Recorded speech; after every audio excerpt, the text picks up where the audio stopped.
ሰላም። ዛሬ ደግሞ አብረን አንድ በጣም ወሳኝ የሆነ ስነ መለኮታዊ ጉዞ እንጀምራለን። የፍጥረት የመጨረሻ ግብ ምን እንደሆነና እንዴት እንደሚጠናቀቅ በአራት ዋና ዋና ክፍሎች ከፍለን እንመረምራለን። እንግዲያው ዋናው ጥያቄ ይሄ ነው። የፍጥረት የመጨረሻው ግቡ ምንድን ነው? የዚህ ታሪክ መጨረሻው የት ላይ ነው የሚያርፈው? እስኪ ያንን ስነ መለኮታዊ ጥራካ እስከ መጨረሻው መዳረሻው ድረስ አብረን እንከታተለው። እሺ፣ እንግዲህ ጉዟችንን በአራት ቁልፍ ደረጃዎች ከፍለን ነው የምናየው። ከመስቀሉን ጀምርና መጨረሻ ላይ ወዳለው ፍጹም ሰላም እንደርሳለን። እስኪ አንድ ባንድ እንያቸው። እሺ፣ ክፍል 1 መስቀሉ እና ፍጹም የሆነው ፍቃድ። እዚህ ላይ የምናየው ስቅለቱ እንዴት ነው ከኃጢአት ነፃ የሆነውን ፍጥረት ያስገኘው የሚለው ነው። የመጀመሪያው እና ትልቁ እርምጃ ይሄ ነው። ሁሉም ነገር የተቀየረው እዚህ ላይ ነው። አዎ፣ መስቀሉ እንዲሁ በታሪክ ውስጥ የሆነ ክስተት ብቻ አይደለም። በፍጹም ይልቁንም የእግዚአብሔርን ፍቅርና ፍትሕ ለልዩ ሁሉ ነገር በአደባባይ ያሳየ አንድ ትልቅ ማሳያ ነው። ለሚመጣው ነገር ሁሉ መሠረት የጣለው ይሄ ነው። እዚህ ላይ የሚገርም ነገር አለ። ነገሮች እንዴት በቅደም ተከተል እንደሚሄዱ ተመልከቱ። መጀመሪያ ፍጥረት የእግዚአብሔርን ፍቅርና ፍትሕ ይገነዘባል። ይህ መረዳት ደግሞ በራሱ ፈቃድ እግዚአብሔርን እንዲወድ ያደርገዋል። ያኔ እንግዲህ ኃጢአት መስራት ትርጉም ያጣ። ኃጢአት ከሌለ ደግሞ ውጤቱም ሞትም አብሮ ይተፋ።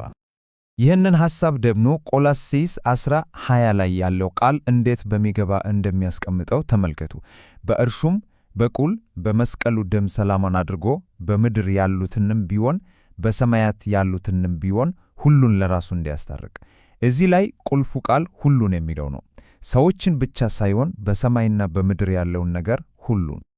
እሺ፣ ከመጀመሪያው ክፍል ወጥተን ወደ ሁለተኛው እናልፋለን። ይህ ደግሞ በጣም የሚያጓጓ ምዕራፍ ነው። የ10,000 ዓመት ስቃይ አልባ ገነት። መስቀሉ መሠረቱን ከጣለ በኋላ በምድር ላይ ስቃይና መከራ ሙሉ በሙሉ የሚጠፋበት የሰላም ዘመን ይመጣል። ታዲያ ይሄ ገነት እንዴት ይሆናል? እንዴት ሊሆን ቻለ? መልሱ በጣም ግልጽ ነው። የፈተና ምንጭ የሆነው ሰይጣን ለ1,000 ዓመት ይታሰራል። ያን እንግዲህ ለኃጢአት መነሻ ይሆን ምንም ነገር አይኖርም። አያችሁት አይደል? አመክንዮው እንዴት ቀጥተኛ እንደሆነ። ሰይጣን የለም፣ ስለዚህ ፈተና የለም። ፈተና ከሌለ ኃጢአት የለም። ኃጢአት ከጠፋ ደግሞ ስቃይና መከራ የሚባል ነገር አይኖርም። ፍጹም ሰላም ማለት ይሄው ነው።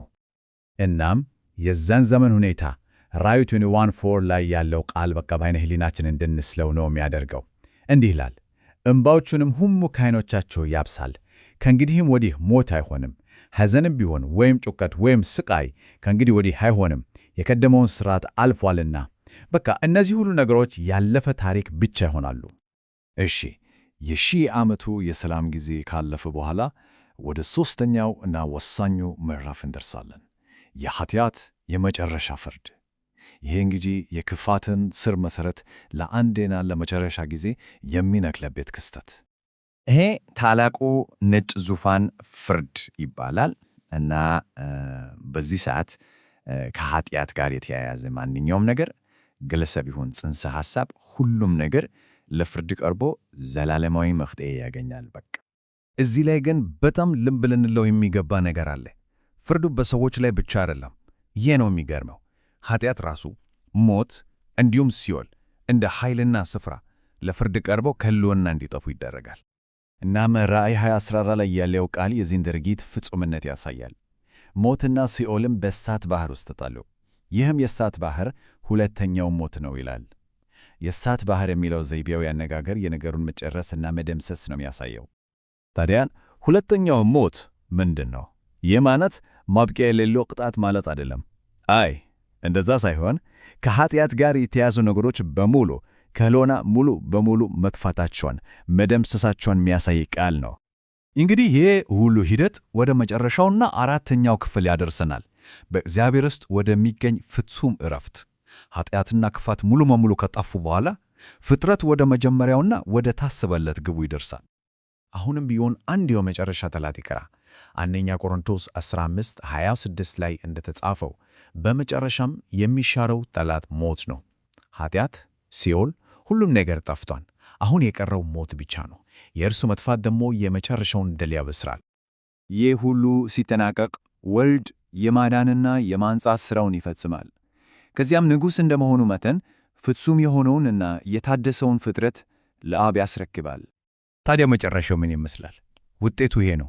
ሁሉም ፍጥረታት በዘላለም ይኖራሉ። ኃጢአት የመስራት ዕድል የሚባል ነገር ከነጭራሹ ይጠፋል። የፍጥረት ሥርዓት በሙሉ ፍጹም ይሆናል። በቃ ፍጥረት ይጠናቀቃል።